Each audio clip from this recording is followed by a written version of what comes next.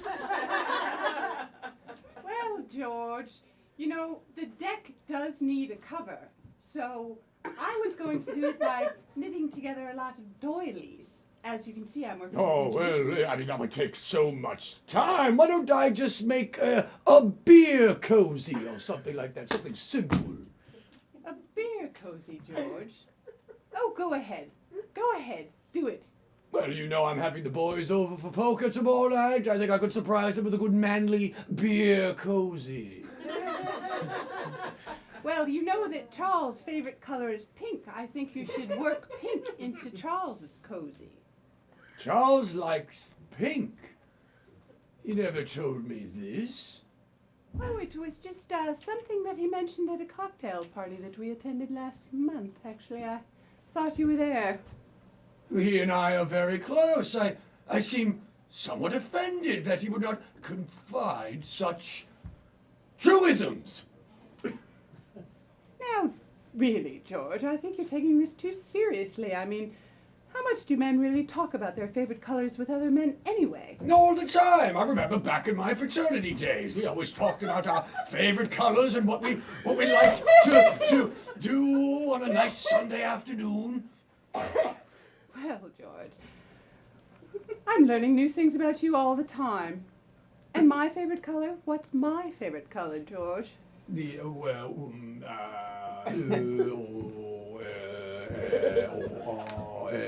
I'll give you a hint, darling. It was the color of the garter that I wore on our wedding day. Precisely, yes. Red, orange, green, blue, chartreuse, periwinkle. Okay, you're saved from being poked very badly with this little needle, George. You always ripped a good yarn. And that's dubbing. Great. Awesome. Next game is called Experts. And what they're going to become is experts that are going to field your questions. But first of all, we're going to need to give them some information so they know how to answer your questions. So I'm going to ask you for a magazine, some sort of magazine title. Men's Health. What was that? Men's Health. Men's Health. So Bo will be speaking as if he is the Men's Health magazine. And for Marilyn, what was that? 78. 78. Could you explain what 78 is? Like 18, but 78. Okay, so it's an octogenarian almost. So 78-year-old magazine. And then for Nicholas. Mad TV. Mad Magazine? TV. Mad Magazine. Mad Magazine. Okay. And then for Lisa. HO scale modeling. HO scale. Modeling. So is that like little models? Okay, Great. so little plastic models. Okay. Great. And I'm going to field your question for this group of experts. So experts, could you just quickly introduce yourselves, starting over there? Hey, I'm Barry Buckchuck. I'm really into fitness, and I can tell you how to be the most fit you could possibly be. Great, thanks, Barry. Thank you. And who's next to you there? I'm Maud Quimby. I support vitality at every age. Thank you, Mark Quimby. That's lovely. And who's next here? My name is Aaron Sticks. I am the comedic representative for Mad Magazine. Thank you. And lastly, My name is Chloe Anderson, and I work on models all the time. Lovely. It's my entire pastime. great, great. Now, is there a question that's just burning? Any sort of question you have for our experts? Just raise your hand and they'll call on you. What sorts of questions do you have for our experts? Anything? Yeah, over here. The secret to world peace. The secret to world peace. Anybody raring to field that question? Over there, Men's Health. Yeah. Barry. Listen to Barry. If the whole world woke up in the morning and cracked 3 raw eggs into a glass, started up with some grapefruit juice, and drank it, they would be so healthy that they would not care about war and fighting. They would be so healthy inside. The health would come out of their pores to the outside world.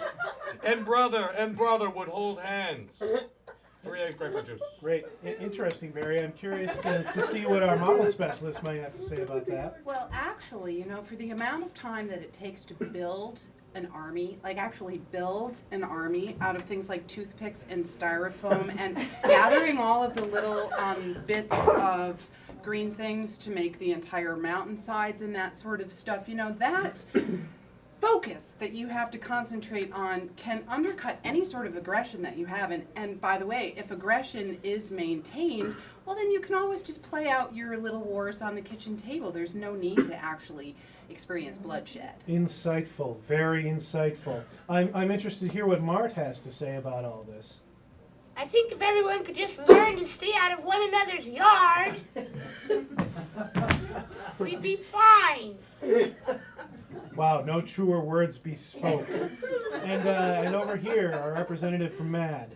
I feel like if we get awful bogged down in the middle part of our conflict, if we just looked at the beginning and the end and kind of cut through the middle and lined up the beginning with the end, I think we'd find that there would be a new light and a new understanding.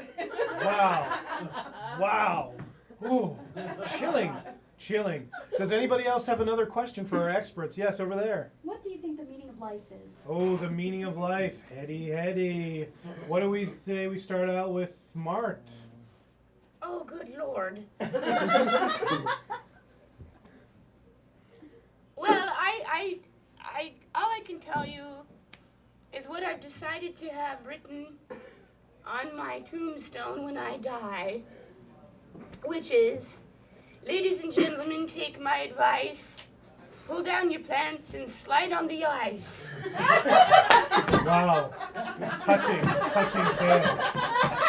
And from our model expert, what would you say the meaning of life is? I think the meaning of life is collecting, because in order to build things and to make more things, you know, you should see my closet. I've got all the little boxes of all little things, and the littler boxes go into the bigger boxes. So I suppose it's collecting, but also organizing.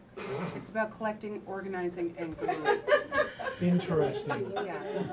And our expert from MAD? I've always found that the meaning of life is to really beat somebody over the head with the information and remove all possible nuance.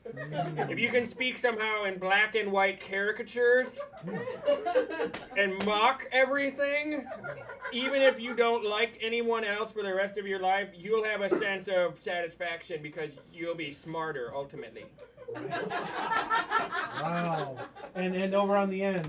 No, actually, it's pretty funny that they bring up The Secret to Life because I've just published a new book. It's called The Secret to Life by Barry Buckchuck. Barry. And in it is a series of recipes, healthy recipes, easy exercises you can do in the comfort of your own home, such as grabbing the doorknob with your pinky finger, kind of putting it in a headlock. You can build up your pinky muscles. People don't really understand how important it is to have strong pinky muscles. I do. I understand that that's really important. Precisely. Good. Wow. I think we've got one more question over here in the back row. Yes, I just bought a house and I found Elvis in the backyard, and I'm not sure if I should paint the grass, if I should create an artwork, if I should open up a museum. I'm not sure what to do. Since all of you were experts, I'm just curious what you think. Well, what should we do about Elvis, Barry? Was it young Elvis or old fat Elvis? Was there a peanut butter sandwich involved? I'm not sure. He's been dead for a long time. Well, if it was dead Elvis. Dead Elvis. Oh, she found dead Elvis. Oh, so You found the corpse of Elvis? I would harvest the rhinestones. That's what I would do. I would, if I were in your position, I would harness some of the DNA from Elvis's carcass and bring it to a local lab facility where I could extract DNA from his bones, so I could create my own legion of healthy, fit, young Elvises. Wow. To spread the word of health and strong pinky muscles, and 3 eggs of grapefruit juice. Wow. Buck, that's amazing. Anybody else have anything to add to that? I think you should sell it to the highest bidder, and that's your nest egg. Great. I did see one more person who had a question over How do here. you guys feel about aliens and extraterrestrial activity? Whoa, aliens and extraterrestrials model build? Well, actually, I've got my spaceship all planned. I've done a scale model that I actually keep in the back of the freezer. I don't really show it to anybody in case they might want to try to escape with me, but I have figured out how to scale it up from the aluminum foil model to a full tin model that I do believe will be able to get me off the planet Wow. when the aliens do arrive. Interesting. Buck, did you have? Yeah, I really got to be honest with the lovely people in the audience. Please. I have been randomly abducted for the past 17 years, brought to a planet called Buzak 7, where I have been employed to teach these very skinny, unmuscular aliens to build up their body mass. And so I basically brought grapefruit trees with me. Nice. I brought some doorknobs so they can practice working on their very long, almost a foot-long pinky. To really build up healthy awareness on other planets. Right. Right. I was abducted as well, and they were skinny and malnourished, and I felt at home. I felt like they were very comforting and kind, and they understood where I was coming from at most times. It's just regrettable that I have to come back here. That truly is unfortunate. Mart, have you had any experience in your 7 Oh, years? I absolutely am certain that they exist and have my husband, and that's where he's been. Do you want 27 years. him back, Mart? I've learned how to fix everything by myself. I no longer need him. Well, there you have it, ladies and gentlemen. That's our expert panel, and that's also Portland Improv for this evening. Please come back in a month, in a day, in a week, and we'd love to have you. Thank you so much, and good night. Why don't you say bow? Stand up. Bo, Marilyn, Nicholas, Lisa, and Brad. Thank you. Good night. 1 after 2 after 3 after 4. 1 after 2 after 3 after 4. They are marching across the floor and making it up, making it up, making it up, making it up. It's Improv.